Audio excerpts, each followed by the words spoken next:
Tony Suggs would be really. Have you interviewed?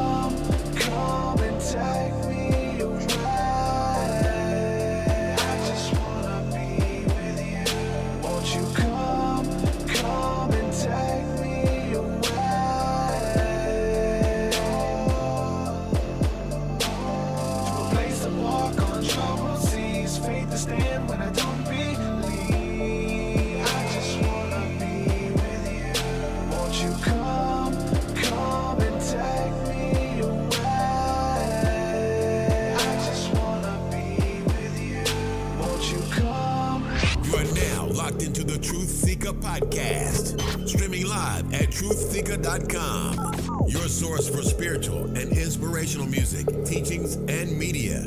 This show is designed to help you grow in your walk with Christ and advance the kingdom of heaven. And now, your host, TruthSeekah. What's up, ladies and gentlemen? This is the TruthSeekah podcast. Thank you so much for hanging out with me. I want to say hello to all the new listeners too, man. With this podcast has now been on iTunes for maybe 2 weeks now, and we just got up there, and the listeners have like tripled within 2 weeks. So it's awesome how much the show is growing, and you guys are responding to it. So awesome, man. Thank you guys for all the support, all the shares, all the retweets, all that beautiful stuff. And also, we also have to thank you guys for supporting on Patreon. So patreon.com/TruthSeekah. If you want to support the show, become a member, and you will get extra podcasts. You get access to my music that's not even released yet. All of that's on there. We got a bunch of new songs on there, a bunch of new content. My book is on there, talking about my journey through witchcraft and the occult and Satanism and things like that, and my journey to the light. So that book is on there for you guys to download if you become a member as well. So I want to give a shout out. We just did a show like 2 days ago, and we've already got some new patrons already. So I want to give a huge shout out to Hunter Hughes, who's listening right now. As soon as I click the live button, Hunter shoots me a message on YouTube and just lets me know he's listening. And Hunter, if you want to call in, go ahead, brother. We're not tired of hearing your voice. He calls in every show just to say hello. So yeah, man, go ahead and do that if you want to. We will be opening up the phone lines as well. The phone number is posted in the description of the video and on Facebook and the website, all that good stuff. So Hunter Hughes, man, thank you so much for supporting the show. You gave your pledge on Patreon, man, and you became a member, man. You are official. You're one of us, man. Thank you so much.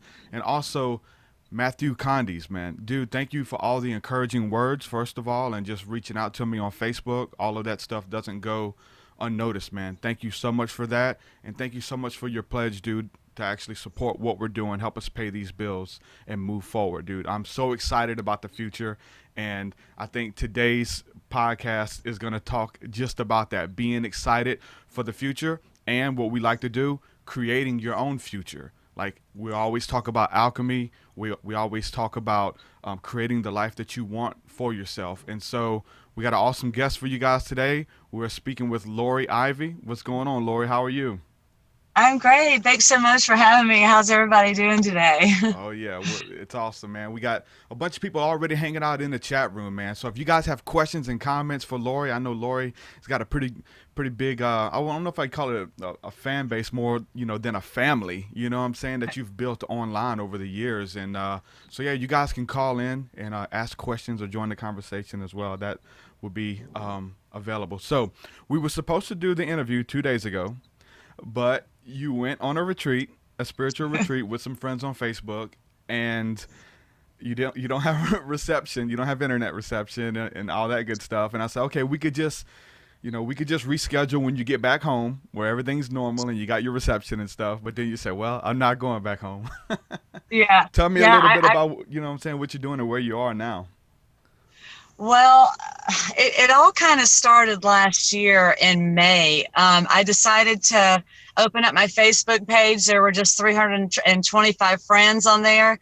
And I just decided to start speaking my truth more and more. And I went public. And just in the last year, it's grown into this. And last July, I quit my job and I got rid of all my possessions. And I traveled around the country for 5 months. And I went around meeting other brothers and sisters, the family on Facebook that we've been growing. And I backpacked across the country and ended up in Florida and lived there for a while. And then some some individuals that I've met on Facebook that actually live up here in the Iowa area flew me up here, and it kind of turned in, we started doing sort of an energy retreat, and I've just decided to stay for a while. I feel like this is the place to be. There's a lot of people up here that I see as sort of gathering in this area, and it just feels really good right now. So that's sort of where we are, and we're creating bigger pages. We're creating other pages and sharing, and we're bringing more people on, because it's about bringing the community together. Because it is about self energy, but it's about the collective as well. And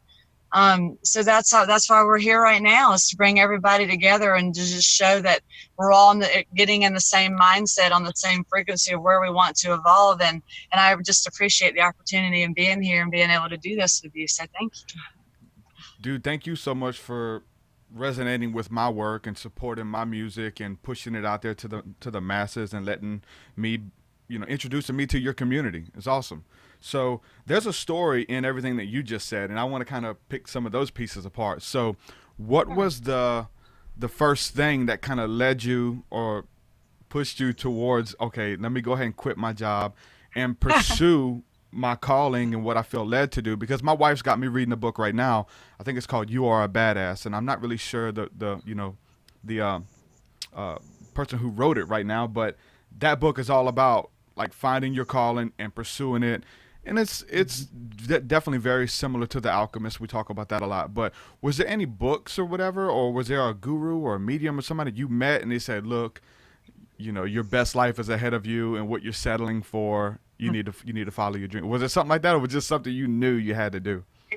It's just something I felt. I didn't have guides growing up as a child. I didn't have guides in my face guiding me with a book and showing me the way to the light ever. And so I just realized that I've always felt energy very strongly, and my intuition has always sort of been there, but I wasn't shown the way to understand the frequency of energy. And I just always had a natural pull to it. I always felt like there was something bigger than me. And I could feel the shift within the universe change, the energetic flow that we're receiving, the frequency that's changing. And it just pushed me to want to get rid of any connection to anything that I used to be, any attachment. I just felt the need to break away from all attachment. So my path was pretty extreme. I mean, most people don't leave everything they know and go live in a tent for a few months while they're walking across the country.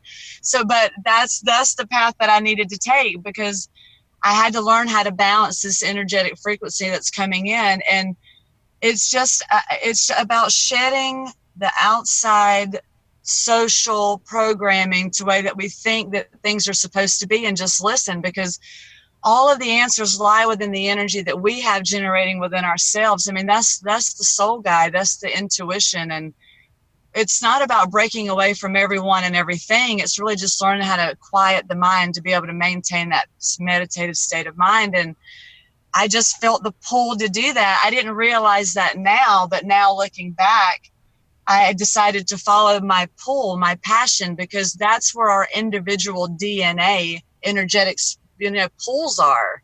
And so I just decided to just shut the outside world out, sort of, but get out there in it to see it for myself, like full-fledged. And that's when I started to become one, when I started to get quiet and listen to myself and listen to nature. And so that's just that I trust my intuition. I trust the energy.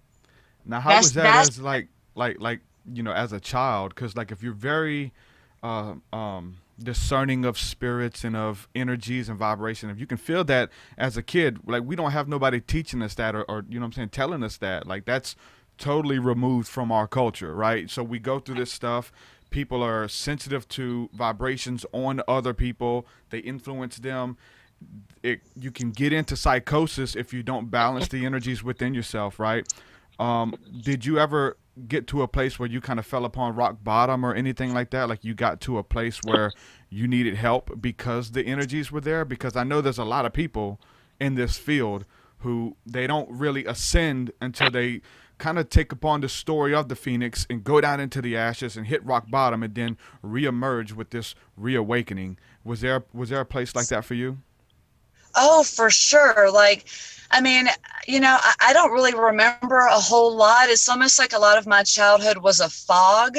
I had a pretty tumultuous childhood, and I carried on that conditioned behavior through most of my life.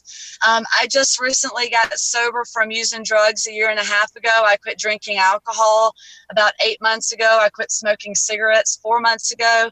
So, I have gone through the stages of evolution within myself, because no one understands energy until we quiet our mind to listen, because no one's teaching anybody this stuff. And that's what's so amazing now, is that we can see the revolution, the evolution of humanity is taking place, because we're here having this interview, we're here having this talk right now. And it's people, it takes us having to break outside of the mold and not to fear anything, because speaking truth is just a fear of self, of the outside conditioned ways of thinking. If we realize that those ways aren't the way that we think, because we need to think for ourselves, then that's how we get quiet and we start to hear our truth and our passions, to follow our dreams, to see what our energy is here to do, not the energy of someone else. Yeah. When I first started doing light work, energy work, helping people, I got a lot of messages daily about my music and stuff, and it was all new. Like, your music has changed my life. Your music has gotten me closer to God. I have felt the presence of God through your music, and all of these different comments and stuff that I've been getting from people, and I saved them all. I was like, man, this is awesome. But then it just became overwhelming, coming in from every angle. I was like, there's no way I can save all of these comments and stuff like that. Where did you ever get to a place to where, like, that was happening to you? Because I know you actually help a lot of people online too.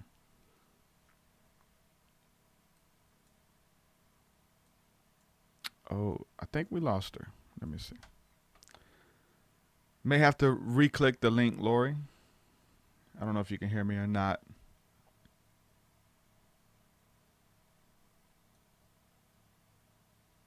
Uh-oh, just me.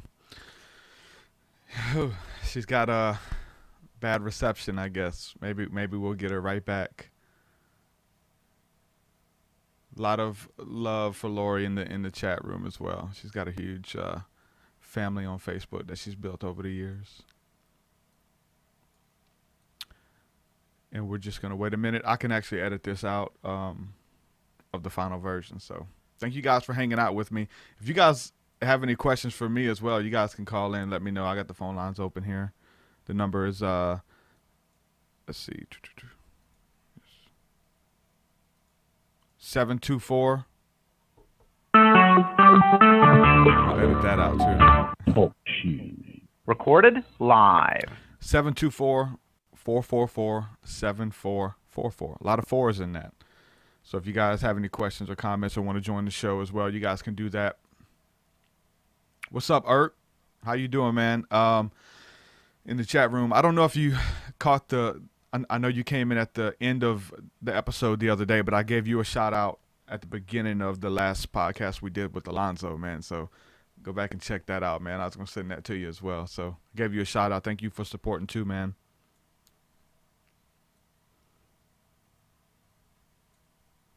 Let me go ahead and send her this link again.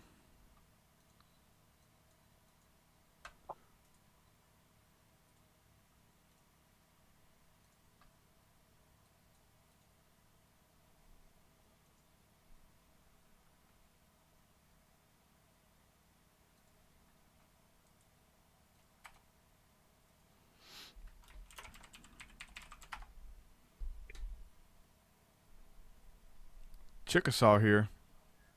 What's up, Jesse? What's up, dude?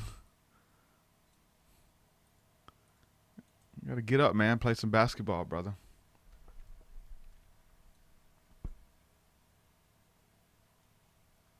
Chickasaw, that's what's up, man. Yeah, just there she is. All right, click the unmute button again. Okay, we're back. All right, we're back. Yeah, I can edit all that out. That's good. So I'll try to rephrase the question again. when I started doing light work, when I started doing energy work, like I've got a lot of messages in my inbox of people saying, "Man, you've helped me so much. I've experienced God through your music," and just all of these different messages of gratitude. And when I got those messages, I started saving each one. I was like, "Man, I'm saving this." So when I fall upon times of depression or not feeling adequate enough, I can go back and read these messages of how I help people, and it will motivate me. But the messages started coming in so much, so there's no way I could save all of these messages from people. Did you ever get to a place like that, to where like when you first started getting these messages of gratitude from people, where you've helped them out, and like you know what I'm saying, what does that do for you spiritually when you know that your words are not falling upon deaf ears? It's very humbling to me. It like takes my breath away now just talking about it. It's amazing. It's very humbling that people trust you with their hearts, and that's something that's really amazing, because it's not something that I've always recognized within myself, even though I recognized it in other people. I mean, that it's very humbling. It's very touching, and that's what it's all about. I mean, that's the calling. That's what I feel like I'm here to do, is love myself, and by that I'm able to help other people see how to love themselves too. Everything's just kind of a duality. What we have going on within us is what we see and create outside. Mm-hmm.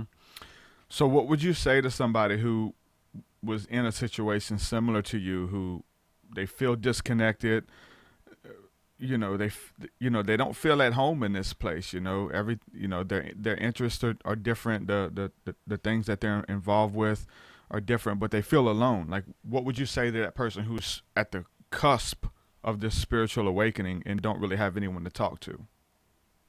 I still go through stages even now, because myself, every day we evolve, every day there's new situations, every day there's new people.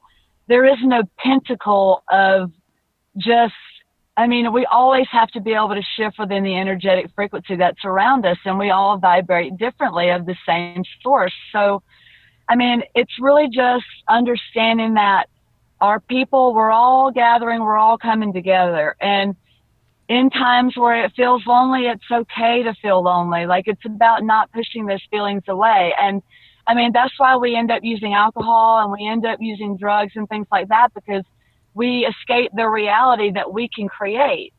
So when we realize that part of the process of shedding the old ways of thinking, it is a destructive process of, shedding who we thought we were. It's emotional. We have to purge all of the emotions of the way that we thought and everything. So it's okay. I always tell people it's okay to feel alone. Like, don't brush it away, embrace it, and just know that this is part of Ascension. Like, we are taking away parts of who we thought we were. And then I went through, I isolated myself. I lived off grid. I felt very alone at times, but I knew slowly, because I could see that as I raised my vibration, the same sort of vibrations I was then attracting. So that's why we're all gathering on Facebook. That's why we're all gathering in person. We're doing these shows, and TV and books and things are coming out, because this is the new frequency that we're all setting, right? And so it's okay to feel alone. If you feel the push to be reclusive and be at home and be quiet, do it, because that's what soul's telling you to do.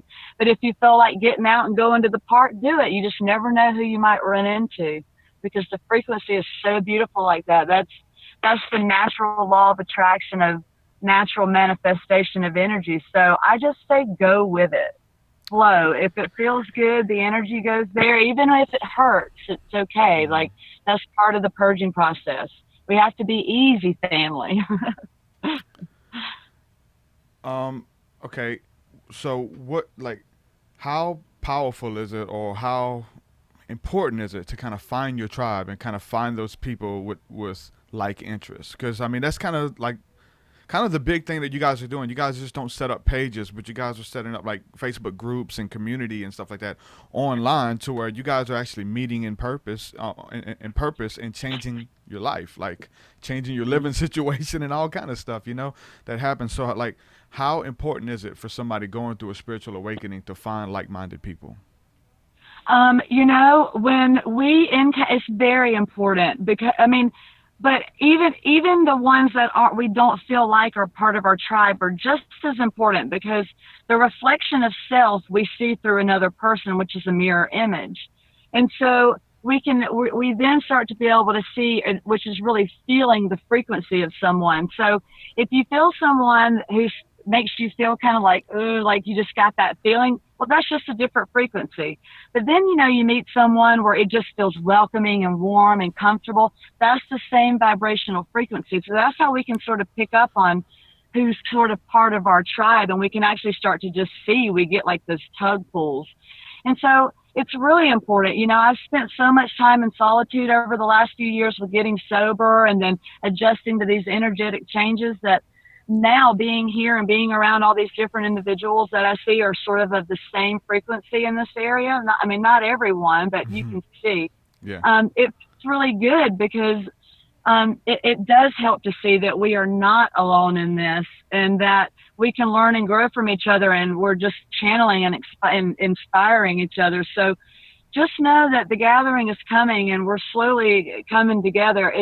It's really important, because we're here to inspire one another. We're here to get ideas from each other and grow, not to push away and retreat and be reclusive. So it's just about getting outside of our, the old conditioned, clouded ways of thinking to see clearly. And then that we start to see the same vibrational energy in other people, and then we find our tribe.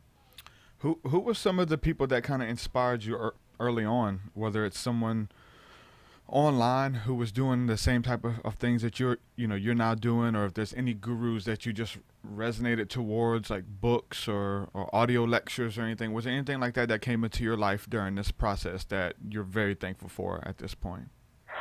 Well, I'm just so thankful for everything. I have to say, like, social media, Facebook really has really evolved us so much, and it's really just been the draw of people that have come into my life by me speaking my truth on Facebook.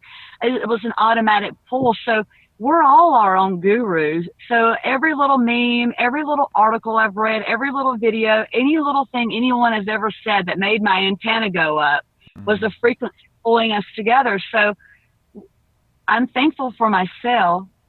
And I'm thankful for the collective, because we would not be here within this spiral, within this swirl, if it wasn't us together. So I'm thankful to all of you. Yeah, it's the collective, man, that really helps kind of push the message forward. And what's so weird, though, I will say it's weird and it's good, but when you get into those Facebook groups where there's a lot of people and they have an agenda or whatever the case is, sometimes I've noticed that people have their agenda and it's not open for everyone else. Like, they're not about the collective. They're like, okay, my group is to promote my work, and I've kind of evolved it like it was supposed to be the conscious collective, but in the end, this is what I say goes type deal. And you run into a lot of those people. If you share an article that they don't like, they'll delete it or ban you from the group, and there's a lot of that stuff that goes on. That it is a very weird place to be. Yeah.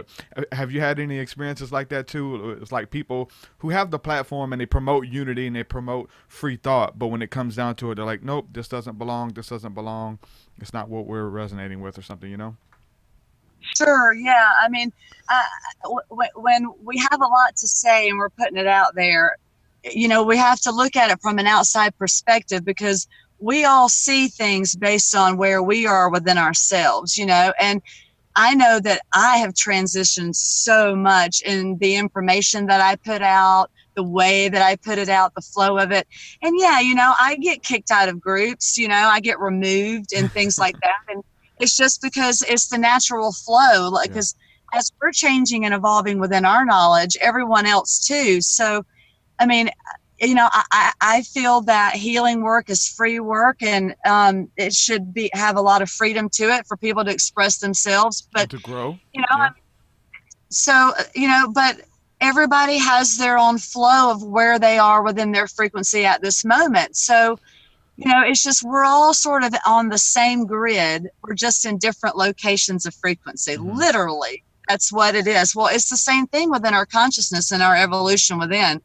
I mean, the way that we all see things right now, I mean, we're all letting go of control, letting go of attachment. So, I mean, I tried to put things in boxes along the way, and I that's why I struggled so much in my life, because I am not inside of that box. So finally, I just said, we're all just going to have freedom, but we're all going to respect each other, and let's talk about it first. Like, that is the one thing. Like, respect is something that can be a word that gets in the way a lot, just like a lot of words, but it's just being open to communicate. Like, if people want to be open to communicate, they're going to be open to communicate, or they'll shift within it. And then if they don't, then they will weed themselves out. So, like, finding the tribe happens, but the ebb and flow of the frequency that comes in and out of it is going to change. So being pushed out of a group or being kicked out of a page because someone's perception is different than the other is not, it has nothing to do with the two people involved. It's just that there's a different flow of frequency at that moment, and it'll all come back around, because generally it does, because, we're all seeing at different wavelengths, so to speak. That's what I've noticed, and that's why it's important for me to have, like, the collective that kind of resonates with your work, because I found out, because I know you do videos and stuff too, and it gets weird when you share that in other groups, because if you share your own work, or if I share my music in a group or whatever, or the podcast, for instance, they're like, oh, he's promoting his own work, so he's spamming it.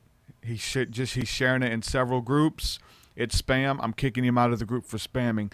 But if someone else promotes your work, it's all fine. If somebody else promotes your video or shares it, then there's no worry. That's the weird thing, So that's why it's important to have like a fan base or a community that support your work and can recognize the power and energy behind it. So you can put something out there, and then they share it for you, and then it kind of motivates you to in turn return the favor and do the same thing with people that you resonate with, and let them post on your wall or in your groups and things like that as well. So there's almost like an etiquette to it as well, Yes. Yeah. And I know exactly what you're talking about. And I have those feelings too. And that's part of the human conditioning, that we think that, we want to judge someone based on the movement of where they're going, even when we support that person. Yeah. Things can change, and because the energy changes, and it does become, and it's like when it comes to promoting self, it changes, even though we're still promoting the same thing that's on a meme that someone else created. Exactly. So I feel you 100% on that, because my human conditioning has gone, oh, Lori, you're going to see me egotistical to people, even though I'm not the egotistical person in the view of what we think an ego is. Like, it's all about the vibration we set, because it's just energy. Ego is just energy. If we're doing things from an authentic light, then it's a higher vibration, and it's out of the goodness. Like, I'm not doing these things for any gratification whatsoever, other than sharing what I feel like I'm supposed to share. Like, it's okay if people don't like me or whatever. That's okay, because I'm not doing it for likes. I'm doing it because it's what I feel is passionate for myself. And it just happens to be helping the collective, which you and a lot of people feel the pull to do. And that's why we're the truth seekers, because we feel the truth within ourselves, because we feel the vibration. Yeah. Speaking of that, I know we have a question here in the chat. Someone we talking about the force, and feel the flow and the energy. Hey, Erich. Yeah. My phone is going to cut off again. It's because my temperature is getting hot on my phone. So if we cut off, I have to reboot and start over, because we're making it hot. Okay. That's awesome. We'll do what we got to do, and like anything we need to do, in post editing. Yeah, Okay. I can edit as well. So Okay. any time that you're not on. So we do have a caller coming through, and I know he was posted in the Okay, chat cool. asking you about Star Wars. Well, I'll just bring him on and let him ask his question. Hunter, you there, man? That was quicker than I thought. Yeah. Well, so you Hey, called in at the Hunter. beginning of the show last time, man. So yeah, what's going on, brother? You had a question? Yeah. The reason I asked is she's a Star Wars fan. I completely missed the part about the Force because I took it because I was listening to you guys on YouTube, and YouTube it's backlagging a little bit compared to listening to you guys on the phone. Mm-hmm. So the reason I was asked about Star Wars is because one of the things that because I used to like read the what's the word called the extra books they have like that goes outside the movie universe. Yeah. And I also used to play the games. And one of the things that I remembered from the game, one of the games I used to play there was the Sith code. And the Sith code goes, this is how it goes. It's peace is a lie. There's only passion. Through passion, I gain strength. Through strength, I gain power. Through power, I gain victory. Through victory, my chains are broken. The Force shall set me free. That's Yes. Yeah. So I'm thinking, like, how do you think that applies to our daily lives and spirituality and kind of that regards? Well, yeah, because what they're speaking of in those lines is just the understanding of energy. And so when we can take the human concept away, which is the human outside conditioning, right? When we take that away and just focus and get quiet within, that's where the force is. That's when we're able to see the energetic flow of frequency. That's the empathic ability that we have because we're energetic flows. I mean, we're conduits. Like we have water, we have electricity, the nervous system, the neurotransmitters that fires communications within the brain. It's really getting outside of the universe, which is what we think as humans are, to see the force. And so that's what really Star Wars is about. Mm-hmm. Yeah, the Force The way- Awakens is the Kundalini Force Yes. awakening within yourself. And those movies were big, for me when I had my awakening. When I was going through my experiences and having these deep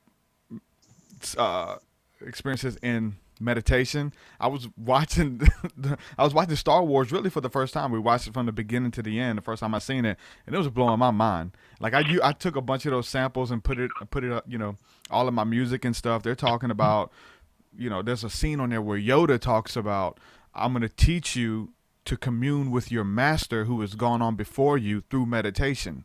It's like, wow, like this is really, like, there's a lot of truth to that.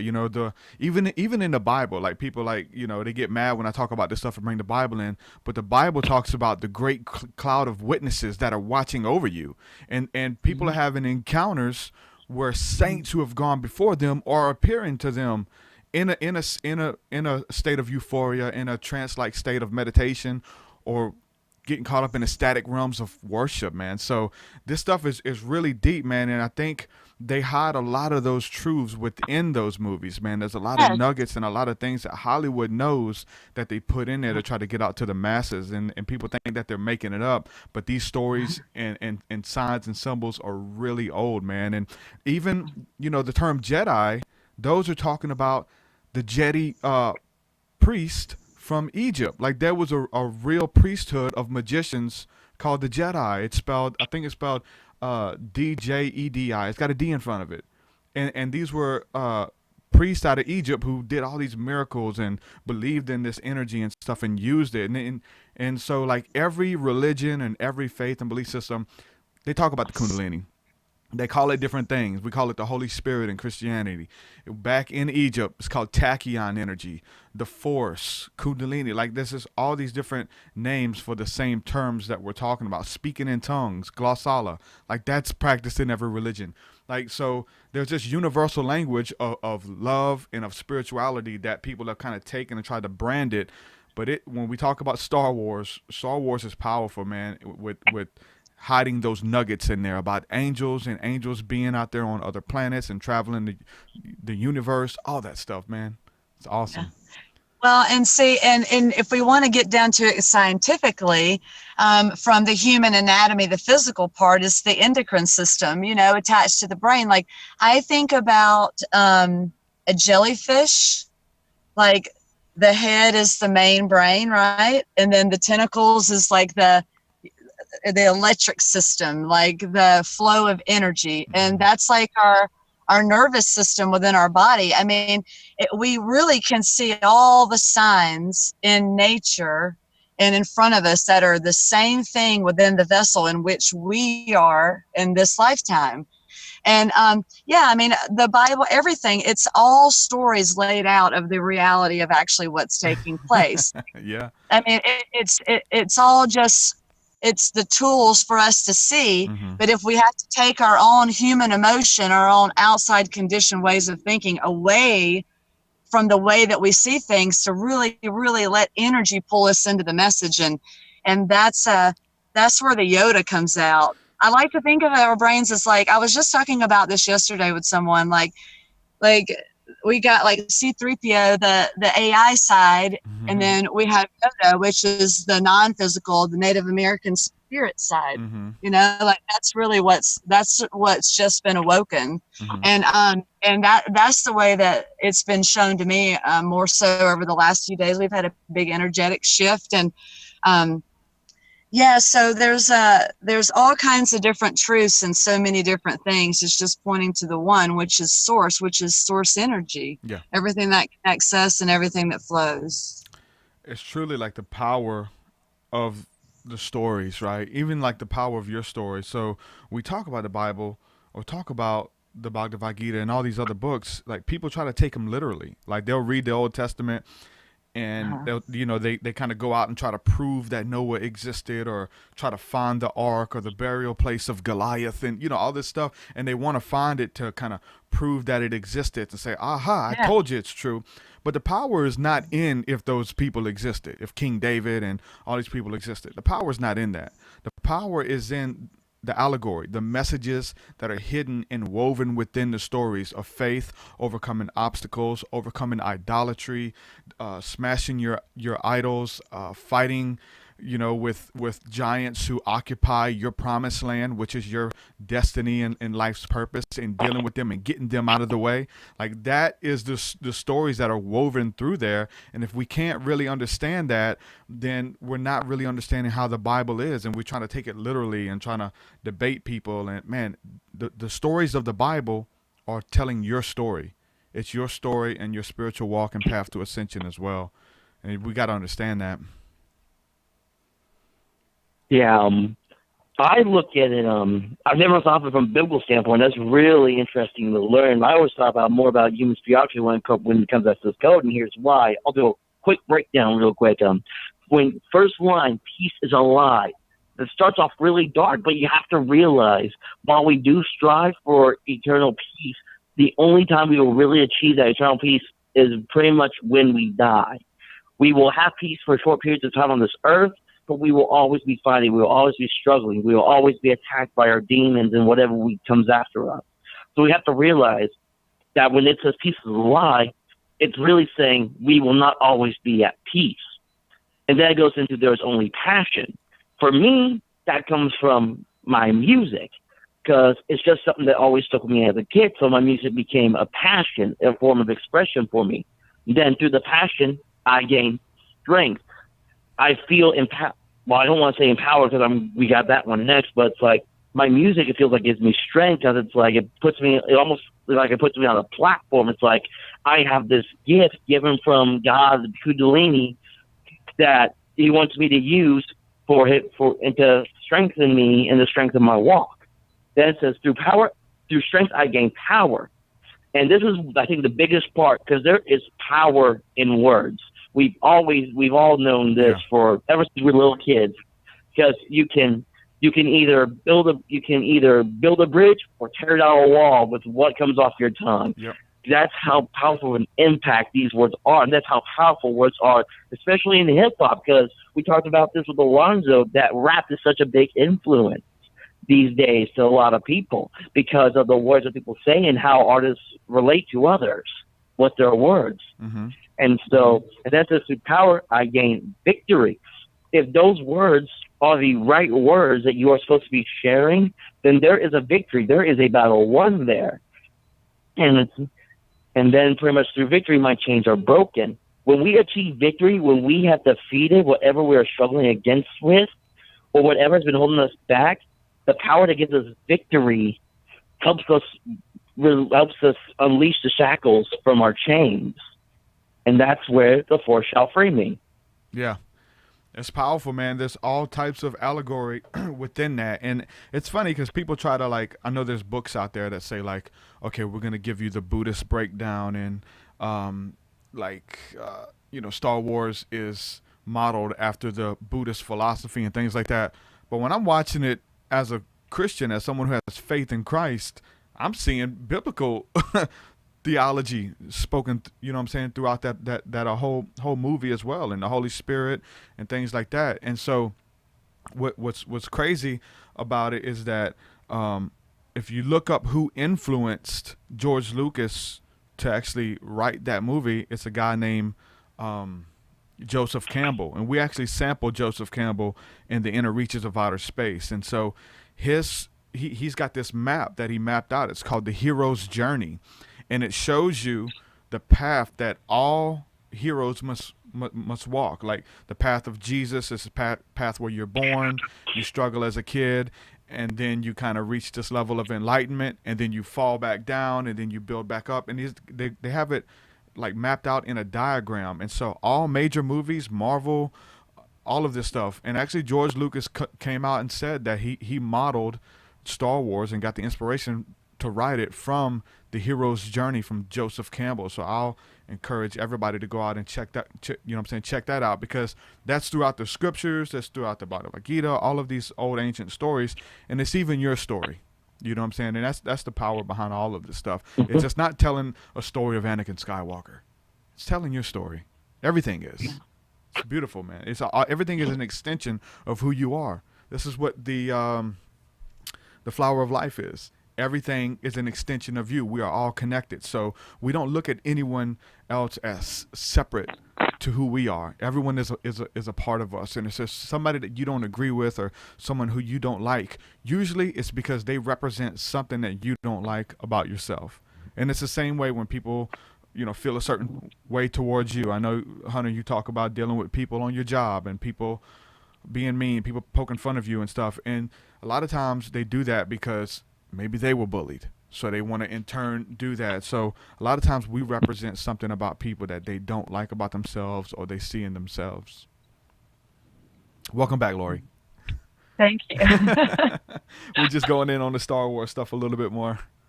Yeah, and that's the thing. I mean, when we feel an energetic vibration coming from someone that doesn't flow with the frequency that we're at, that's when we can start to feel a pull. And it's really just a sign, but then we put the human emotion behind it, where we start to get frustrated and things like that, because we're not really recognizing the signal before we put the frustration behind it.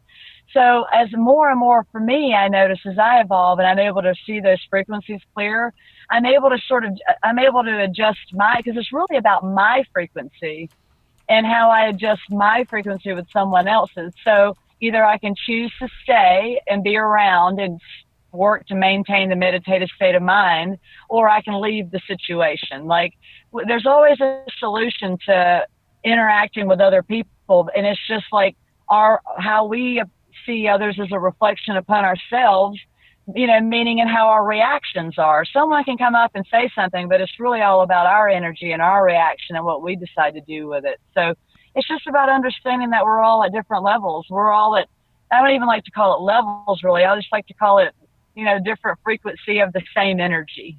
Mm-hmm. And it's how you interpret everything. It's how you translate it. And once you know that it's not personal, like even the Bible says that our battle is not of flesh and blood, but a spiritual battle of powers and principalities in heavenly places. That's our battle. So it's not this, I can't stand Lori Ivey, she's blah, blah, blah, blah, blah. No, it's because like a lot of times people, they're like jealous of you or jealous of your platform. So they're like, I feel like I should have that platform. She hasn't, I know way more than her, so why don't I have that platform? Like, people feel that type of way, man. I've dealt with it personally, and it's a spirit. It's spirits that influence people, and spirits of envy and things like that. And so you have to be able to discern and recognize what's going on, and you can. Like, there are places you can get to where a situation happens. Hunter was talking about a while ago that we're always going to fight to the day that we die, and we won't find rest until eternity. But these fights become a lot easier.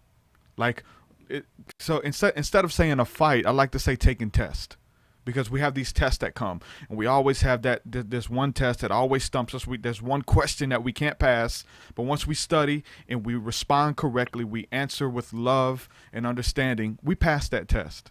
And then so the next time that test comes, we evased it. Next, what's next? You go to a higher level of understanding, a new level of plateau, to where you can go out and possess the land. There's things in your destiny that God has put within your spirit, even as you were a child, and you know that that's my destiny. That's where I'm headed, but you can't see it because there's already people occupying it.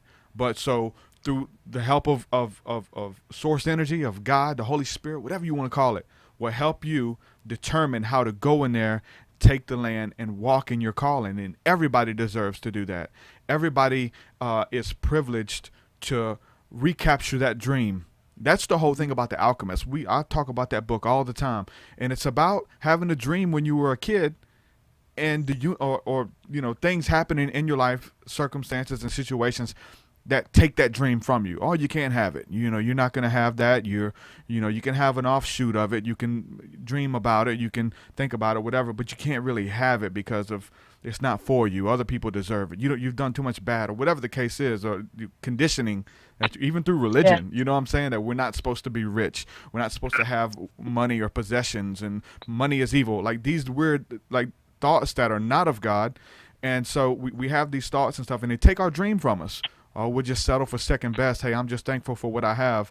So to really find your path and to say, okay, I'm happy and I'm thankful for where I am in the journey, in everything that I have. I don't take it for granted, but we're still supposed to want more. Like we're not supposed to settle for second best, to keep pursuing those callings and dreams that God has put within you. And The Alchemist is about going for that dream and telling the universe, telling God, telling your situation that, you know what, I'm going to pursue it, and I'm not giving up on it.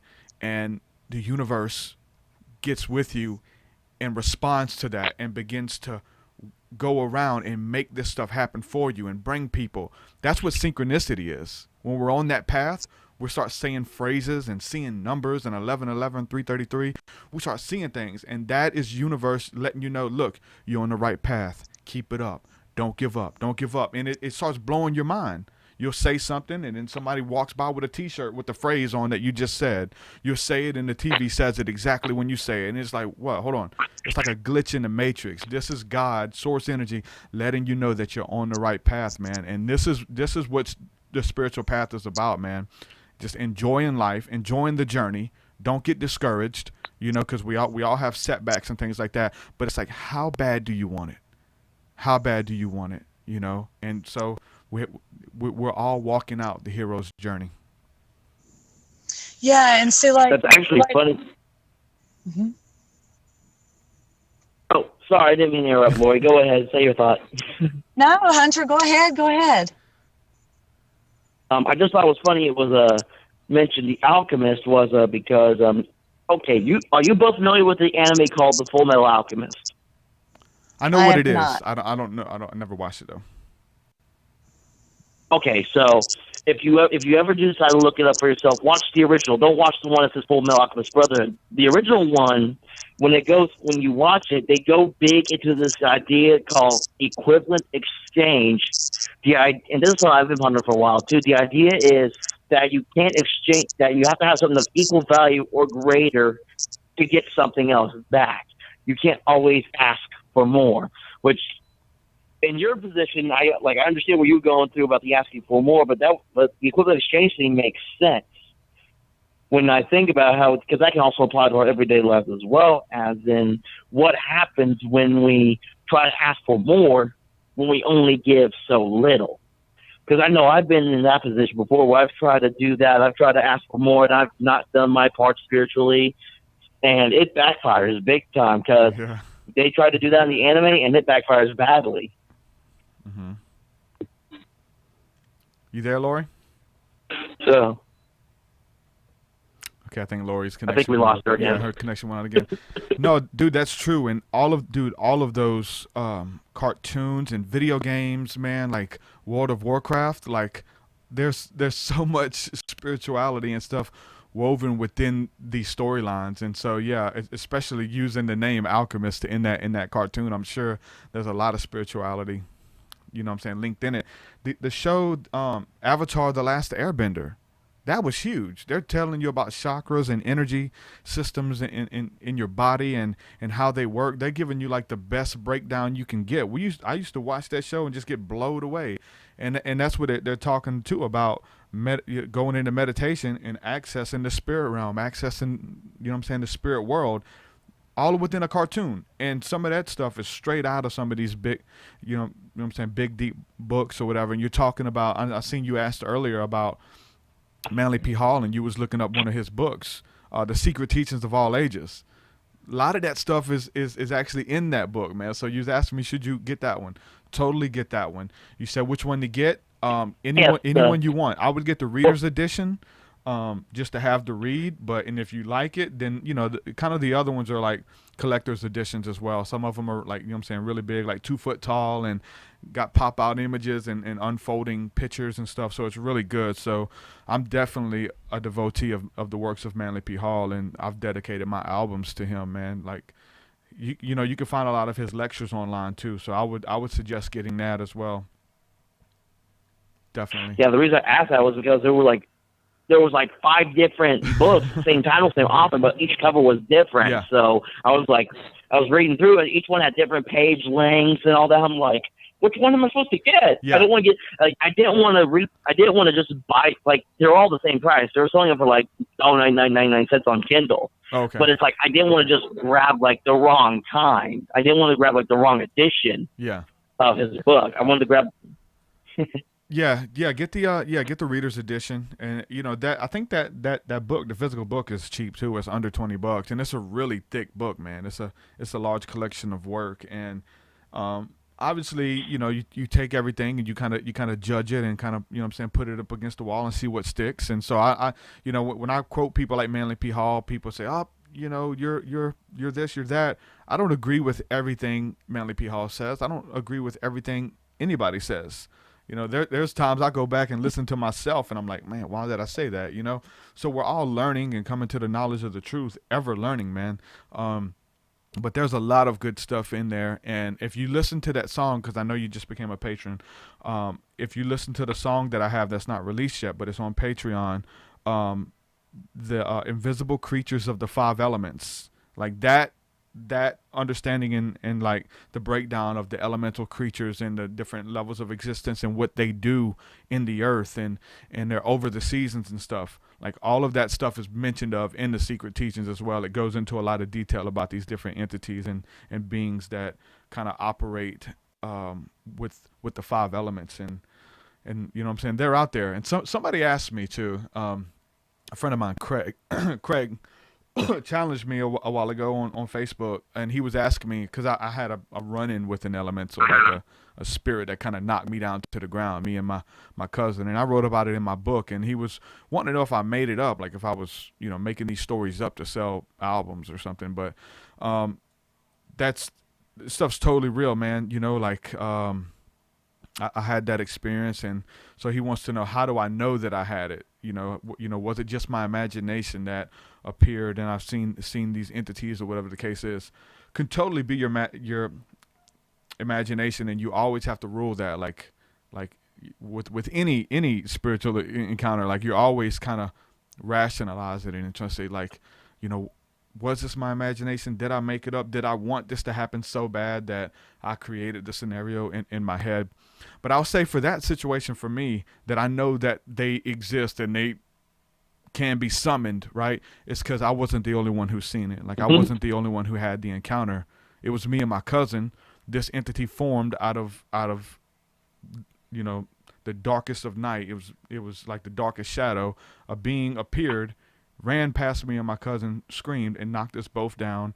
And it looked like an 8-foot tall camel. You know what I'm saying? So that's how I know that something happened, man. You know what I'm saying? Because it wasn't just me. If it was just me in the woods, it was like, something happened or whatever the case is. But when it happens to somebody else, see, that's the whole thing. If people who listen to like Joe Rogan or talk about DMT experiences, and your brain produces DMT, that people claim to, wake up and be seeing beings in their room and stuff like that. And he tries to explain even UFO encounters as just DMT released in your brain and you think you see these. But there's something else when two people experience the same thing at the same time. And that's kind of how you know that something's up. You know what I'm saying? It's like somebody else experienced it as well.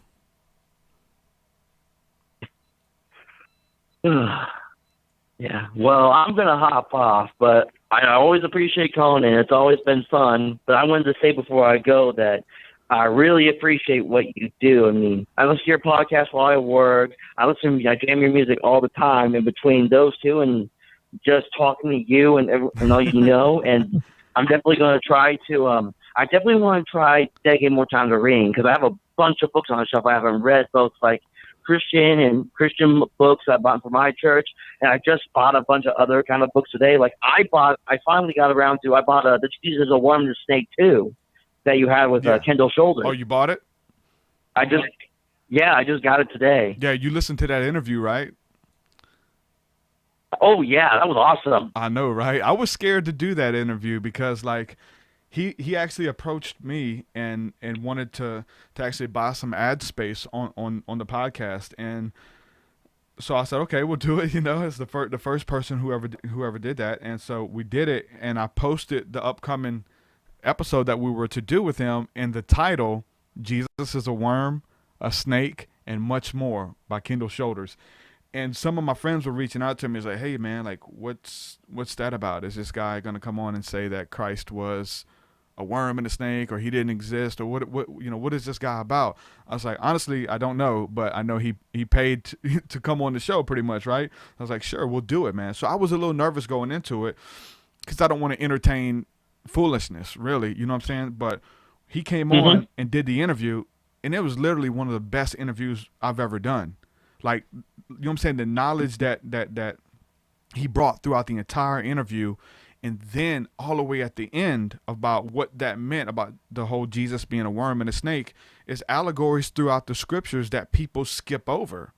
Like people read these things about it. It says it in the Bible that Jesus is a worm and a worm shall come forth and do all this stuff. And he breaks that worm's life down and how that worm's life is a symbol of the life of Jesus, man, and how he gives up his life for his people and things like that. So it was real deep and mind blowing.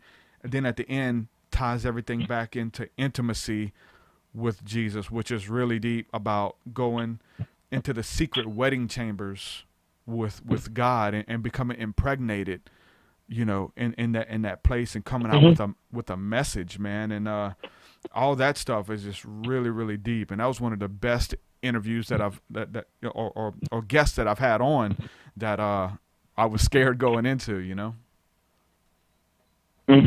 But yeah, with all that you've been doing, I can honestly say you've been discipling me, and I couldn't ask for a better person to be discipled by.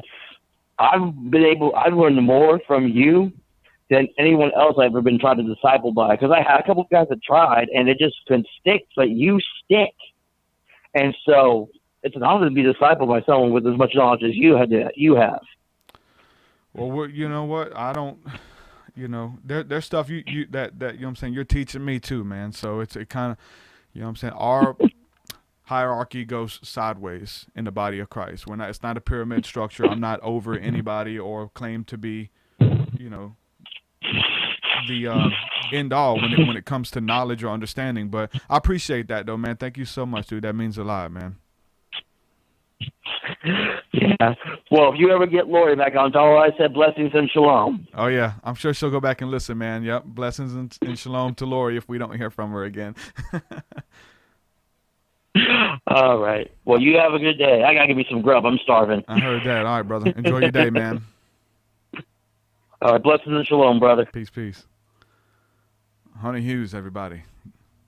Good brother there. We got another call coming in. It says caller from Southwest Pennsylvania. Caller, who we speaking with?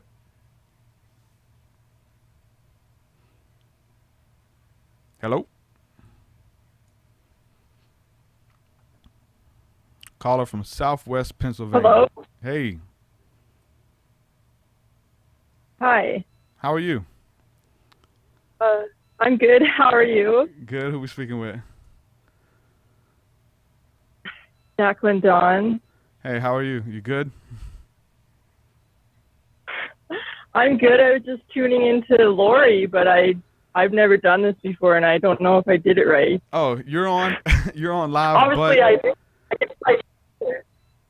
Yeah, you're on. yeah, I guess I'm on live. I was like a radio show that you listen to, or Yeah. It's a podcast, and we stream live on Facebook and YouTube, and then we're archived on iTunes and all the podcast apps and stuff. So okay. I was just gonna listen to Noorey talk, but I guess she's gone already. yeah, her I think her reception went out. She said her phone kept overheating, but yeah, Oh. maybe she'll be back, maybe not. I Okay. don't know. Okay. Did you have any questions? Alrighty. You have any questions about anything? Maybe I can help. I don't know. Like, I was just tuning into Noorey. Now I wish I had like questions.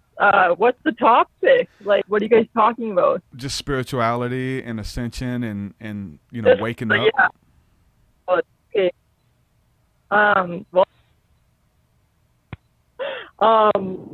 Gee, I'm sorry. I should have been more prepared. No, I wasn't you- sure how this works. You're good. It's all good. Just let me know if you come up with anything, and I'll try my best to answer it. Okay. So I mean, have you had like an awakening encounter as well? I'm sure if you're connected with Noorey, you've had something going on, right? Yeah. I mean, I pretty much woke myself up. Like, I pretty much just read and yeah, just a lot of reading. And I haven't had like a lot of experiences like Noorey's had, but yeah, I'm still trying to pop my third eye. I heard that. What are some of the books or materials that kind of helped you to wake up? I listen to a lot of Corey Good and David Wilcock. Okay, Corey Good. Yeah. I write a lot of posts for Cosmic Disclosure, actually. Okay. Like, I just rewrite the transcripts for people. Like, I sum it up so that it's not so long. That's awesome. So, because I feel like, I feel like that information should be getting out to the public. Yeah. Um, David Wilcock played a huge part of my awakening, and watching 2012 Enigma. That was like that was my entrance into the spiritual like realms of deeper understanding. Was 2012 Enigma. Yeah. I think 2012 kind of did it for everybody, right? That's when Gaia ascended. Yeah. 2112, right? Mm-hmm. So now she's just waiting for all her children to wake up, kind of thing. Mm-hmm. Which is pretty much happening pretty quickly because we're having a lot of waves here coming in, energetic waves. People are handling it, kind of. Some people are going crazy, and some people are in total zen. So it's either or. Yeah. Like with this solar flare, they keep talking about this solar flare is going to make you either go mad or, be in a zenful kind of spot. So I guess it depends if you go into your heart space or if you're lost in your mind and in your ego. Which way you kind of go with that. There's a lot of people there. Whenever those energies do come in, and how to balance it, and I think that's where a lot of people who are into like astrology, like they can see the signs. And I've got friends who they're supposed to go see a psychiatrist, right? They have these different energies coming in their body, and they're really receptive to it, and they're all over the place, really. But they've learned to study astrology and know what type of week or day to prepare for, like when it's good to focus on your work, when it's good to kind of be around a crowd of people, because they're so sensitive to the shift, you know what I'm saying? So that's what's so powerful about that. Yeah, pretty much. Yeah, everybody's kind of reacting differently, but it all depends if you've done the inner work. So if you have a bunch of skeletons in your closet, it ain't going to be pretty for you, you know? So you have to deal. Yeah, like I'm finding that out now. Like with all the knowledge I took in, I realized I totally forgot about myself. And like there'd be days where I wouldn't eat and I wouldn't even like shower or work out. I would just keep reading and like just the nutter, just constantly. And then I realized that all the knowledge in the world can't save me. Only I can, and I have to love myself. Yeah. And I totally forgot about myself through this whole awakening. I literally just found out, like, not very long ago, listening to one of my really good friends, Linda McGillis, who really summed it up, that I need to love thyself, heal thyself, to know thyself. Mm-hmm. So, yeah, I am just figuring that out right now, that all the knowledge doesn't really mean anything if you don't love yourself. Yeah. Because, you can't love anybody if you don't love yourself. Yeah, it's all about healing the healers and doing the work within yourself, you finding healing, you coming to this place of like self-acceptance and everything. And so once you're healed, the universe or God essentially sends you back out there to go forth and heal other people. Like I was doing energy work for a while, right? Yeah. And everybody who contacted me for like a personal session, like they were all people who wanted to be healers. It was people who wanted to do what I was doing. And so that kind of showed me something. And the Spirit of God just says, heal the healers. There's so many people out there who have this calling and this urge to do good in humanity, but they have the skeletons in the closet and they don't know how to keep them in there, or should they let them out? How do they, you know what I'm saying, destroy the ego and do the shadow work and things like that. Yeah, I work with the energy too. So, and people, they all think it's hocus pocus, and that's fine. But I mean, science is proving it now. Like they got thermal imaging going. So for all the skeptics out there, it works within minutes. Yeah. Yep. And people are like, oh my gosh, like how can you be that? Well, newsflash, like we are all connected. So what Jesus did, we can do too. And greater. People need to open their mind, open their heart to the possibilities. Yeah, like really. Yep. And it's right in our face too. Like the Cabal is always putting it in our face. Like what's that new song, Sign of the Times? I can't remember his name, but he's like walking on water and flying and stuff, and people think, oh, it's nothing, but like this is real, it's happening. Like like Star Wars and stuff, like that's all very real, and they like to put it in our face to make it look funny, because they program us with the giggle factor, so we laugh at anything that looks too high above us or whatever. So yeah, like it's been a journey. I've been trying to regain my abilities back, and I'm getting a lot of telepathy. Like my telepathy is really good. I'm starting to pull people, like before they speak, I say what they're thinking. They're like, oh my God, you read my mind. Like, yeah, I don't know how I did that, but it's weird because they slowly connect.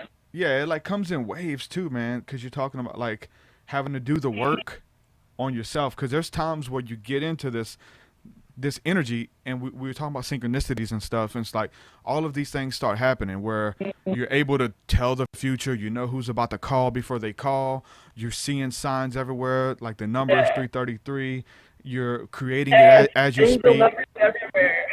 There's manifestation happening, in your life. Whatever you want is coming. And then you may get into a rut where it's like you feel like you're in a desert and none of that stuff even existed, man. That's the weird thing, is to kind of keep it up and kind of maintain the work, I think that's the ego that does that. It makes it pulls out the old programming and tells you can't do it and you're little and you can't, what are you doing? And go back to your slave job. Like it's just, you're programmed to not think about this kind of stuff. Like every time I talk about anything, astral projection or teleportation or whatever with anybody, they're just like, whoa, it's too much for them. Yeah. So, but more and more people are looking at it though. Like more and more people are waking up. It is kind of crazy. Like my Facebook, I have like over 2,000 people now. Like, so people are wanting to know more about it. I'm even going to write a book, actually, How to Exit the Prison Planet. Heal Thyself, Heal the World. Mm-hmm. That's what so it's that'll about. make a big yeah, so pretty much you'll be like, what's wrong with society, and then like how to fix it. So like it will tell you like the fluoride in the water, but it will tell you like how it kills your pineal gland, but then it will tell you like how to decalcify it, kind of thing. Yeah, that's so my whole book will be like a problem and like how to fix it. Like yeah. You kind of got to give both, and that was like the big thing for me, because I you know what I'm saying, I come out of like really deep Christianity and like into church circles and stuff, and so I would see all these problems with these ministers and these preachers and these doctrines, and when I first started coming out of that stuff, I just started pointing out the doctrines and exposing it and showing that it's wrong, and these people just want your money and all of this stuff. But eventually God had to sit me down and say, look, the only way to combat that stuff is not to expose it, not to call names and point fingers, but to simply teach it the right way. And so if you're out here just pointing fingers without any type of solution, your work is kind of in vain. So yeah, you got to have the solution as well. And I don't think God shows you a problem without showing you, the solution as well. You got to get to the bottom of that and kind of do the work and do the research on that. Yep. Mm-hmm. Yeah. Totally agree. So there's a lot of people waking up. Yeah, like I know, and like I wasn't born with like religion. My dad didn't never let me. Like I started reciting the Bible, and that was it. My dad took it away. So I mean, I didn't have a lot of religion, but like soon as I seen movies start coming out, like The Craft, and like Hocus Pocus and stuff, I was like, whoa, whoa, whoa. And then Charmed came out, and it was like, oh, like, this is on now. Like, yeah, so I knew something was up. Yeah. After seeing that kind of stuff. That stuff kind of, kind of did it for me too, but it's so weird because it kind of sent me on like a downward spiral, because it was just letting me know that stuff was real, and it kind of, but I was doing it wrong, man. I ended up like opening up my mind to all types of entities that wanted to come through, and it was honestly because of seeing, that movie, The Craft or whatever. I was like, man, I want this, man. This is what I want. And so and this is funny, because I wouldn't go out and buy books. We would go to Books A Million and steal witchcraft books, and try to start doing all these different chants and meditations. And I wanted to just see something. And I started opening up my mind and doing this stuff and saying, okay, whatever wants to come through, whatever, just want to see something. I ended up becoming possessed, man. Yeah. You know what I'm saying? You got to be careful doing that stuff. And so so like a movie or something that essentially is beautiful, it opened up me to some pretty dark entities, man, of not having a guru. Yeah, so you want to get into, right? Yeah, I didn't have somebody telling me how to do it. I seen a meditation to open up your mind to spirits. I'm like, okay, this is what you do. And just open up. And I said, okay, anything that wants to come through. And I ended up getting possessed, man. It was bad. It's not a game. This is really happening. Yeah, like you have to be careful. You have to protect yourself. Yeah. I always put myself in a Merkaba, and I'm always like saging and like incense and stuff. But yeah, it gets to be pretty scary. There is a dark side, obviously. Like they're running the world. Yeah. So I mean, but the love right now is like so high that they're literally all being exposed for what they are. Mm-hmm. You almost don't need to do, and they're dropping like flies, like, Rockefeller died, and like Bill Clinton's on his way out, and I'm sure his wife will be right behind him. Mm-hmm. Like they're, they can't exist in this frequency anymore because the frequency is way too high. What was the last human resonance? Like 120 or something? Mm-hmm. It's like really high. Like it's usually at like 9 hertz or something. Like, wow. So yeah, it's a new era. Like 2017 is year 1, right? Yeah. The end of 3 cycles, 26,000 year karmic cycles. And 3D is like, 100 times more pain and suffering than any other realm above.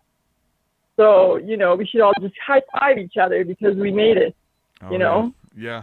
That's why I like David Wilcock's work so much. Because he actually, I know, I love David Wilcock. It's very good. They really sum everything up, don't they? Yeah, because he actually talks about, like the dark side. A lot of people, like in the New Age circles or the spiritual circles, they're like, oh, we don't focus on anything bad. Anything bad is just here to help us, which essentially it is. It's definitely there. I went through that stuff for a reason. But you gotta be careful. Some people die in that stuff. You know what I'm saying? Like some people get in over their head and they don't make it out. So we kind of got to be careful, man. And kind of be able to do the energy work. Raise your vibration.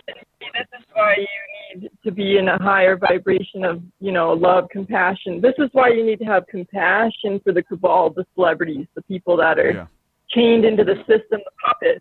Yeah. You have to have compassion for them because they're part of the puzzle too. Yeah. They're part of the bigger picture, the grand experiment, right? Especially if the celebrities wake up and come out of it and start shedding light on what they've been through. Yeah. You know what I'm saying? Like Russell Brand, right? Russell Brand has the rebirth going on. Like he's got it going on. Like he knows exactly what he's like. People think he's crazy now when he's talking, but like it's almost, you can see he's almost channeling people when he's speaking to people, and his eyes are just piercing. Like, I bet he's channeling when he does that. I noticed. I think I'm starting to channel too.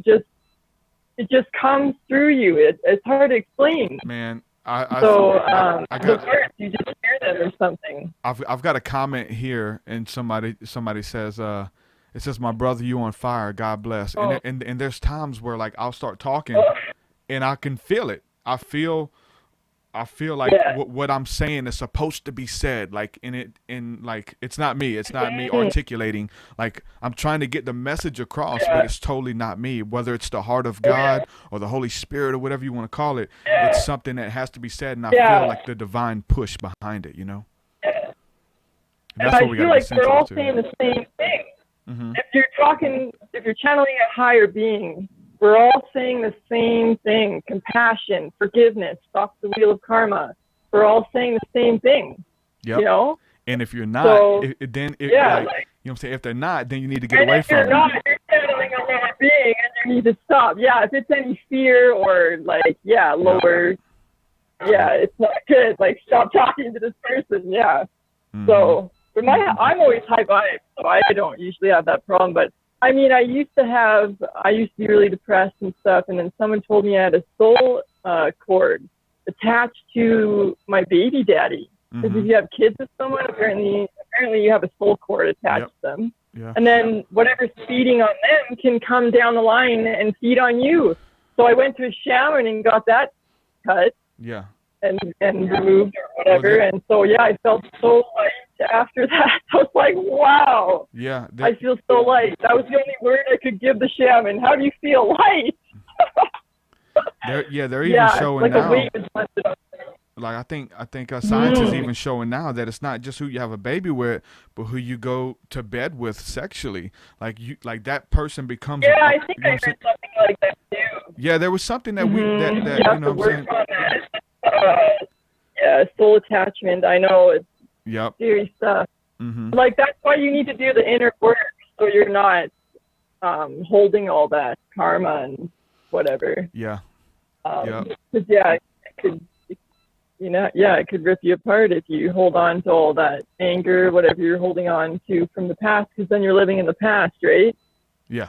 And so many people live in the past. They're stuck in their traumatic memories, and they don't know how to stop. This is why people do drugs and whatnot. Yep. Trying to find some type of way out.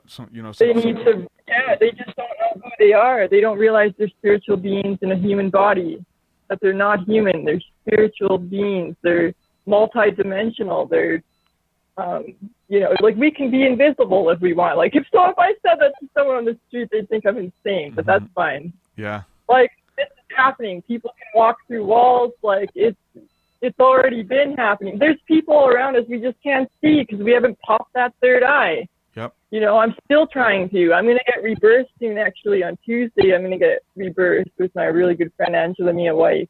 who's going to rebirth me on Facebook there. So, like, yeah, I'm just because I still have a little bit of fear and stuff and traumatic memories and stuff. So I just think the rebirthing will really help me get into my confidence, you know. Yeah, just, I guess, you know what I'm saying? Just, you know what I'm saying? Just do what you said as far as walking in forgiveness. Like, you know what I'm saying? Forgiveness and just releasing them so that, and so that they won't have anything on you. Like, they, you know what I'm saying? Cut those ties once and for all so that you can walk in victory and, you know what I'm saying? Walk in your best life now and kind of embrace your destiny of what, like, everything that God has for you, man. You know what I'm saying? Yeah. And I like that when I heard that everybody, you know, wants to do their soul purpose or their soul destiny or whatever. And I heard somebody saying your soul purpose is right now, in this moment is just always your soul purpose and soul destiny. And I'm like, okay. Yeah. Because there really is only here and now, right? There's no time. Fifth density is here now in this moment. Yep. So time is fading away. As people can see, time speeding up right now. Mm-hmm. Actually, it feels like it's speeding up. It's kind of like the quickening, I like to call it. So yeah, there's no such thing as time, man. It's only the now there's no moment. time. People don't get that either. They think I'm crazy saying that too, and I'm like, that's okay. Yeah, well, like we're all learning. Yeah, I mean, even you know what I'm saying? Jesus said, "Be anxious for nothing. Don't worry about, like, don't put your mind and your thoughts outside of today or what you could do right now, because you start thinking about, okay, one day I'm going to be this or one day I'm going to be that." When I had like an intense, you know, psychedelic experience, it like time melts away. There is no time, and you could see that it thins that veil. And so I just had the impression like I wanted to be a healer. I went and seen a friend of mine who was a healer, and I was like, I had the overwhelming sensation to be a healer, and I just felt, you know what I'm saying, felt the angels and the energies let me know that you already are. Don't want to be a healer. Don't project the thoughts, you know, one day, maybe 2 years from now, I'll get good at it. Maybe I'll get some clients or whatever the case is and do my passion full time. It's like, no, you already are a healer. Now, if you have to bring that out, that's different. But those giftings and talents are already within you for a reason. It's nothing outside of yourself. That's the kingdom of heaven being within. As you don't need nothing outside of yourself. Everything is already within, man. And that's where the power is. Yeah, like I've been more attuned to the energies, but I always had the energy. Like it's simple as kissing your son's boo-boo, right? Mm-hmm. And then they stop crying, see, and it feels better. But that's because you channel the your universal life force energy on your own. Like I've been more attuned from a Reiki master now, so like I have a higher vibe now. But I mean, I could have healed before too. You just have to believe in yourself. So someone told me that after I spent $3,000, and I was like, darn it. Yeah. So, but yeah, it's been quite the road learning all this, you know. And so now I'm sitting here, you know, with all the knowledge that I've taken in the past few years, it's quite the thing to find out that all of it means nothing if I don't love myself. Yeah. I'm just like, okay, I better put the book away and like, concentrate on me. I'm like, oh, what do I like to do? Like, what do I, you know? And then I'm like sitting here dumbfounded, kind of like, okay, where do we go from here? But like, slowly I'll realize like what I like and stuff, you know? Like I like to write and I like the music and I love working out. I love weightlifting. So I'll be getting back to all what I like to do. And, you know, to be happy, that's what you need to do. You don't need to be in a book reading and overwhelming yourself. Because now I'm getting like, even other people are so worried. Like even me saying 144,000 star seeds, you know, or stepping into their own divinity. People are like overwhelmed by that. And I'm like, don't worry about the number. It's okay. We're just the first ones to hold the torch. It's fine. We're all going to awaken together. Like, you know, but it's overwhelming people to hear that and to hear all the information coming in, you know? And I know it overwhelmed me too. So, but now I'm realizing that it all really means nothing if you don't love yourself. That's the whole point of life. That's not why you're here, to heal thyself. Because if you heal thyself, you can heal the world. Because you are the example. You know, you lead by example. Like, you know, so I'm learning that now. And so it's quite crazy. Love has won. Oh, yeah. I mean, Yeah. there definitely comes a point in time where you have to like put the books down and start applying the knowledge. That was one thing that was big, like in the Christian arena, is like, all right, stop studying the Bible and just and like having debates about what Jesus said, what he meant, or he didn't mean that, or there's a rapture coming and these people are going to be taken, what does that mean, when is it coming? Like, stop studying, stop doing all that, and just simply go out and do what Jesus did.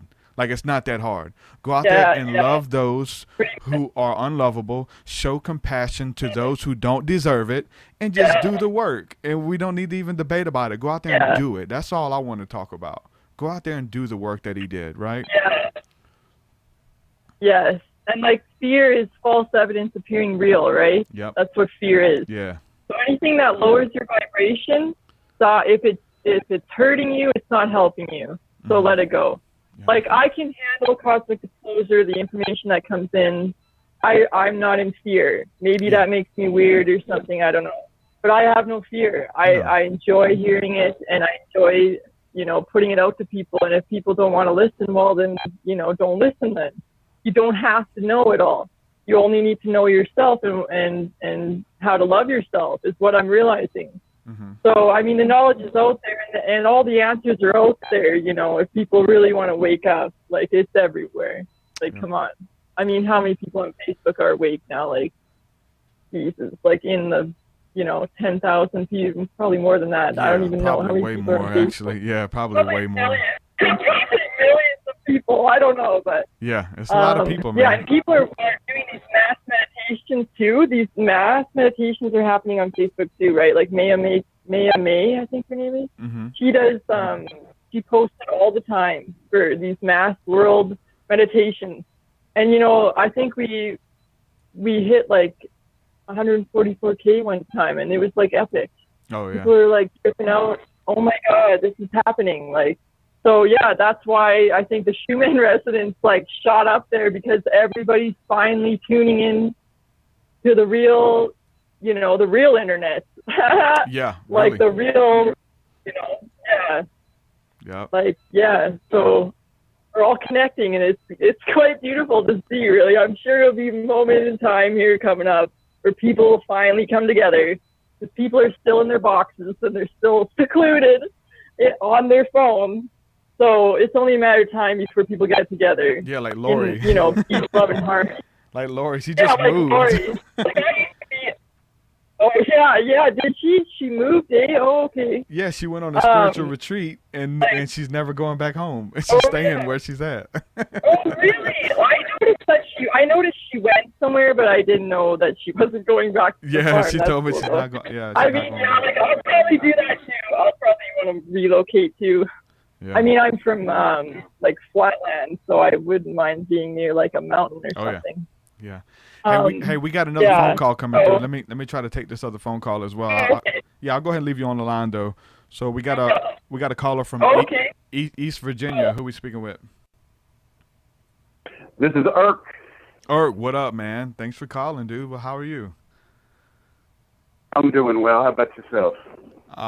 Doing really good, man. Blessed and highly favored. That's awesome, man. Ain't that the truth? Yeah, dude. Thanks so much for coming on as a supporter, man. That means a lot. Yeah, no problem. I appreciate everything you do. Your music is very inspirational. My coworkers get sick of hearing it, but doesn't bother me none. That's what's up. So you've been checking out some of the new stuff on there that I've got? I have. Yeah. Good stuff. For sure. I'm excited. Yeah, I'm excited to put it together on an album and just have it out there for the public, man, for Awakening. Watchman's album's almost done, dude, and that's that song on there, Angels Among Us and Precious Mind.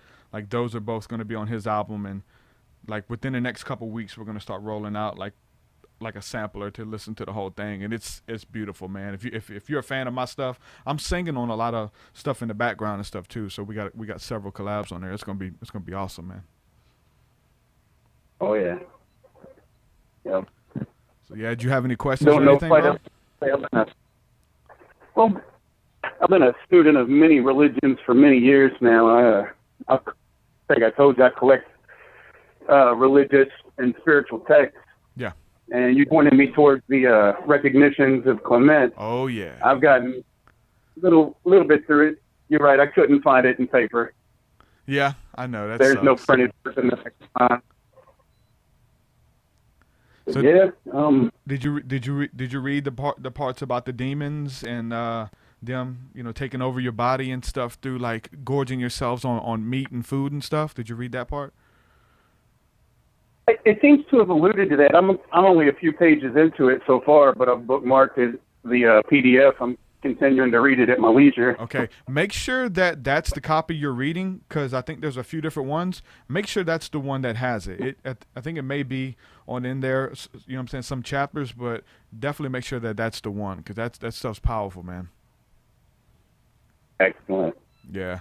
I'll try to see if I can do some more research on it and post it, but I know there's a couple different, versions of it or whatever, but that's definitely one that needs to be kind of brought to the forefront. Back to something y'all were talking about earlier with the Joseph Campbell stuff. That's kind of my hobby. I've been a student of his work for a long time and kind of putting together my own stuff to try and build on his work, and Carol Pearson's work, which built on his work. And I'm applying it to a lot of the modern day stuff, the TV shows and the movies that are coming out. And they're still using the path of the hero, the journey of the hero, for all of the scripts. I was kind of upset about that, because I remember just saying to my wife a couple years ago, like, why does every movie that come out, it's the same story? It's a bad guy who takes something, he takes the girl, and then the guy's trying to win her back or something like, and it's his journey to do that, and then to get to the end to defeat the enemy or to defeat the obstacle. Like, it's almost the same script in every movie, man, and it all points back to Joseph Campbell. Oh yeah. I think he nailed the formula. It's probably the only one that will hypnotize the people, because it's as close to the energies that exist that guide us as they can get. Yeah. It's the journey. It totally is. I mean, when we apply it to the Bible, it's totally the, the work of Jesus. I mean, that's his journey. The hero journey is essentially the story of Christ and the story of all the risen saviors who came, suffered, taught, rose again, and ascended. That's what we're doing spiritually as well. So, yeah, the self-sacrifice is always there. Coming back to help your people or help somebody out of a situation. Yep. It's awesome. Oh yeah. Yeah, it's an awesome graph, man. There's some cool graphs, and to kind of tie it back to David Wilcock, because we talked about him, is I actually learned about Joseph Campbell through watching some stuff on David Wilcock. So he's the one that kind of showed me that work, Yeah, I haven't watched much of him on YouTube, but I did read The Synchronicity Key when it came out and was on a bestseller list. It was quite interesting work. I didn't quite agree with all of it, but he had some great points. Yeah. It's not yeah, that's with everybody, man. Oh yeah, that's with everybody. So, and it's people who are like out to prove him to be a fraud. Oh, you like David Wilcock? Well, he's a fraud. He predicted this, and like, man, listen, the stuff that he spoke about changed my life. It resonated with me when I was at a time of exploration and a time out there by myself, and so that stuff helped me, and I still vouch for it, man. It is what it is, you know what I'm saying? And they do the same thing about Manly P. Hall. I quote him. They say, well, he was a Freemason and a devil worshiper, and you're promoting him. Or even Marilyn Manson. I even talk about, liking some of his music and some of the, the artistic side. Does that mean I agree with everything the dude says? No. And for you to try to lump me in that realm is ridiculous, to put me in these boxes, Yeah, I had because of my studies, I ran across Santos on the YouTube, and he introduced me to a whole new world. I had never really made the association of the anthropomorphization of the heavens into these stories until I heard him be able to show the associations between everything, between fairy tales and movies to these archons, the archetypes that we associate with these particular numbers, the 1, 3, 4, 7, 12, that circulate through every story. As above, so I below. love it. As above, so below. Yeah, and that's what people don't get about the Manly P. Hall thing. I own Secret Teachings of All Ages. He's actually telling you things that they keep secret. Yeah. He's not one of them. Yeah.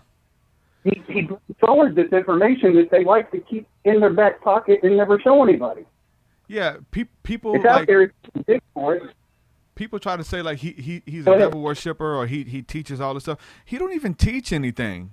He goes back and shows you what ancient cultures and secret society believes. He's not telling you to do something, or if he's talking about elementals, like he's not teaching you how to like worship them or promoting worship of angels or nothing. He's a historian essentially, you know?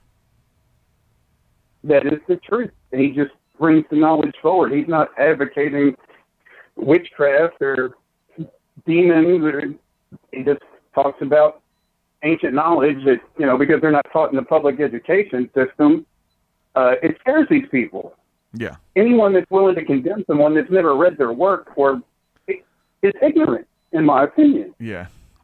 Well, brother, you know my story when I was in Christianity talking about all this stuff, man, that was a roller coaster, man. Like, and when I was telling her about, you know, coming out of witchcraft and getting like really into these spirits and getting possessed by demons, like that was a very dark place for me, right? But when I was demonized by my Christian, you know what I'm saying, brothers and constituents and stuff, and I was known as a evangelist in the area, and when everybody who was promoting my work and having me out at events to share my story, then they started calling me a devil worshiper, and I didn't have nobody to talk to, and that was a dark place, man. You know what I'm saying? Of like just being out there, you know what I'm saying, feeling like you're by yourself. And that's why podcasts like this are so awesome, because I was calling in all kind of podcasts, dude. I was calling the Egyptians up. They talking about tachyon energy and the force and all that, and I'm like, I'm picking their brain and, you know, checking out, you know what I'm saying, James. Yeah, all that stuff, man. So that's why it's so important to actually be talking about this stuff and just have an open mind, even if you don't agree with any of it, just to talk about it, you know. Even if there's not much other association, the word alchemy, you know, stems from, means the god of Egypt. Mm-hmm.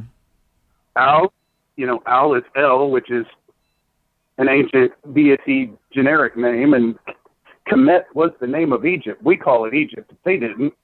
They called it Kemet. Yeah. Kemet. Kemet. Yep. Alchemy. Yeah, people. I mean, it's a beautiful thing, man. You know, I'm enjoying the ride, and it definitely comes through in waves, but it's still fun. So, well, I think hey man, we're coming upon the end of the show, and I think my computer is about to shut down as well. We're running so much stuff here on this bandwidth. So, dude, thanks. Well, I love you, brother. Thanks for everything you do, dude. Thanks for supporting me. It totally helps me to keep going. 100%. I'm not just saying that. It really does. Excellent. Just a little thing. You should add the super chat to your YouTube. You might find some more supporters. Yeah. It's a way that some people support that others don't. It's a yeah, true. I actually had it on the old channel, but then my channel got deleted, and I had it, and I try to sign up for it now, and it says that it's not available. So I'm gonna have to figure out how to do that. But yeah, I used to have it. I didn't have any supporters on it, but I had it, and I've seen other people use it, and people just, you know, give out the woodwork on things like that. But yeah, I'm gonna try to get that back going, man. I kind of lost faith in the whole YouTube thing, man. I had like 8,000 subscribers, and they just pulled my junk, dude. And you know what I'm saying, they don't tell you why, and that's what sucks about it, you know. I'll get a hold of you again at another time. I'm gonna say God bless and shalom, brother. You do your thing, man. All right, brother. You too, brother. Shalom, shalom. Later.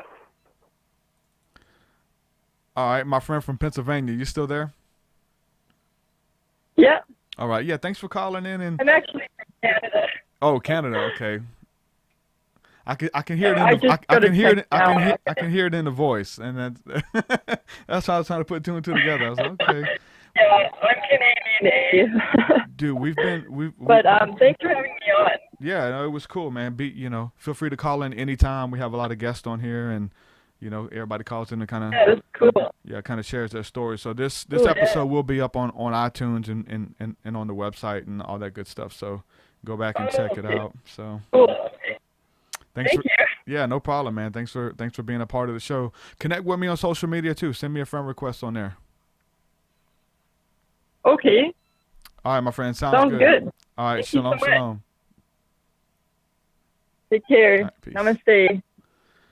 Namaste. You going to the store with me? Nah, I'ma stay. Get it? He doesn't get it. Anyway, look, man, thank you guys for rocking with me, and we kind of work through whatever comes, man. We just try our best to make it happen, and we was able to get Noorey on for a good bit. She shared some awesome knowledge, some awesome insight, and I'm sure we'll have her on again in the future and definitely work together some more. So all the times, like, feel free to call in, man. You guys make this show interesting instead of me just sitting here, because I don't have nothing prepared to just go into. So when you guys call in with questions and comments and stuff, it makes it a lot more fun even for me. So all this stuff is archived. You guys know that on iTunes and on the website TruthSeekah.com, and it means a lot that you guys are supporting. So if you want to pledge support and you want to help us partner with what we're doing and help us pay bills and reach out to new technologies and things like that, if you believe in my work, essentially, you can go to patreon.com/TruthSeekah and become a patron at any amount, anywhere from $1 to $1,000, whatever you want to do. Like I said, $1 is totally awesome. Like, I have 14,000 followers on Facebook, and if everybody gave $1, there's no telling what we could do, man. And I'm looking forward to the future. I'm looking forward to building with you guys and putting out more works and be able to put more money into my art and be able to create more music videos and produce albums quicker and stuff like that. So essentially what that does for me is it saves time for me having to do graphic art on the side, or like build a website for somebody to make money to put into my art or put into the podcast or whatever. So anything you guys are doing over there, man, it's so awesome. And you get perks and rewards too. You get access to music that's not released yet, and all the topics that we're covering in this podcast. And like that's the stuff I talk about in my music. Like, a lot of people don't even know that I do music. They just listen to the podcast and they find it out that way. So go to TruthSeekah.com, scroll to the bottom. You can hear some of the music as well. So all that's on there. We're going to be doing exclusive podcasts that are for patrons only, and you guys can ask me questions on there and stuff, and I'll try to incorporate them into the podcast and do the research to try to give you the best answer that I can. So all that to be said, I just simply want to say thank you. If you're interested in any of the books that we talked about The Alchemist, we talked about The Secret Teachings of All Ages. You guys, I vouch for a book called The Final Quest by Rick Joyner that helped me out so much in my spiritual walk and understanding the spirit realm and how to access it. If you want to support the show as well, you can go to audibletrial.com. That's audibletrial.com/TruthSeekah. And you can go there and actually download your first audiobook for free. So any of those books that we mentioned are on there.